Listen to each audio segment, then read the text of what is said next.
जय माता दी। यह स्वरूप मातृत्व, करुणा, शक्ति और ज्ञान का अद्भुत संगम है।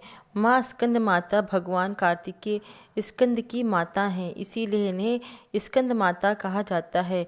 ये 5वें दिन की कथा है। जैसे कि हम कथा प्रारंभ करते हैं। बहुत समय पहले देवताओं और असुरों के बीच भीषण युद्ध चल रहा था। असुरों के राज तारकासुर ने कठोर तप करके वरदान प्राप्त किया था कि उसे केवल भगवान शिव के पुत्र द्वारा ही मारा जा सकता है। लेकिन समस्या यह थी कि भगवान शिव गंभीर तपस्या में लीन थे। वह संसार से विरक्त हो चुके थे। देवता अत्यंत चिंतित हो गए। तब सभी देवता भगवान ब्रह्मा और भगवान विष्णु के पास गए और समाधान मांगा।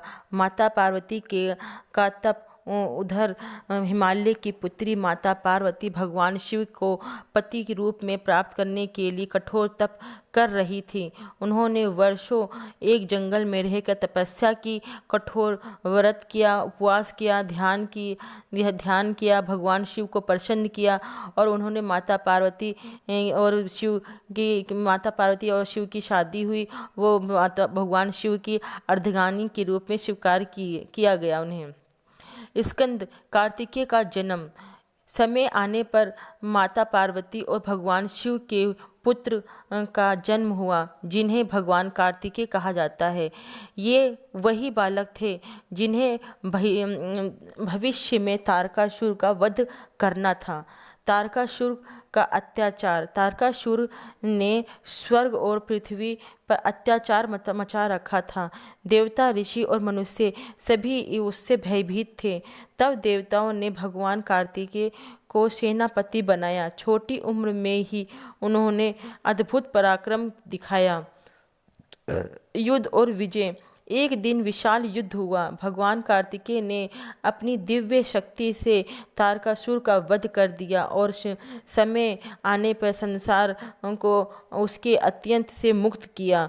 देवताओं ने प्रसन्न होकर जय जयकार की। माँ स्कंद माता का स्वरूप। अब बात करते हैं माँ स्कंद माता के स्वरूप की। माँ कमल के आसन पर विराजमान रहती हैं। उनके 4 हाथ होते हैं, 2 हाथों में कमल का फूल, एक हाथ में बाल स्कंद कार्तिकेय, एक हाथ में भक्तों के लिए आशीर्वाद देती हैं। सूर्य मंडल की अधिष्ठी माँ स्कंद माता का एक और विशेष महत्व है।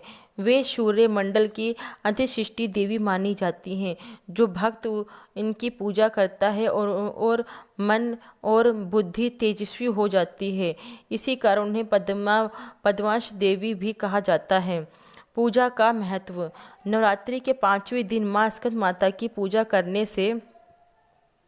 करने से संतान सुख की प्राप्ति होती है, परिवार में सुख शांति आती है, मोक्ष का मार्ग प्रशस्त होता है, मन शुद्ध और शांत होता है।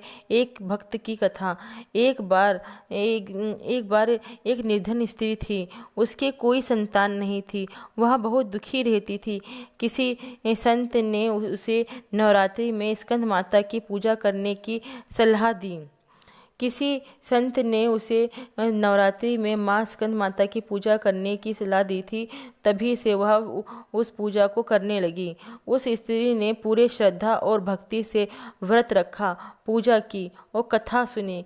कुछ समय बाद माँ की कृपा हुई। उसके पास एक सुंदर पुत्र प्राप्त हुआ। उसका जीवन सुखमय हो गया। आध्यात्मिक संदेश। माँ स्कंद माता हमें सिखाती हैं मातृत्व सबसे बड़ी शक्ति है। भक्ति और तप से असंभव और संभव होता है। सच्चे मन से की गई पूजा कभी व्यर्थ नहीं जाती। माता का ध्यान करना चाहिए, माता का मंत्र पढ़ना चाहिए, माता की हमें पूजा करनी चाहिए। और समापन इसमें हम कहते हैं कि नवरात्रि का 5वां दिन हमें माँ और पुत्र के दिव्य संबंध की याद दिलाता है। माँ स्कंद माता की कृपा से भक्तों का जीवन सुख और शांति और समृद्धि से भरा रहे और हर दुनिया में सारे माँ बेटे का रिश्ता अच्छे से बना रहे। बोलो जय माता दी। बोलो स्कंद माता की जय हो।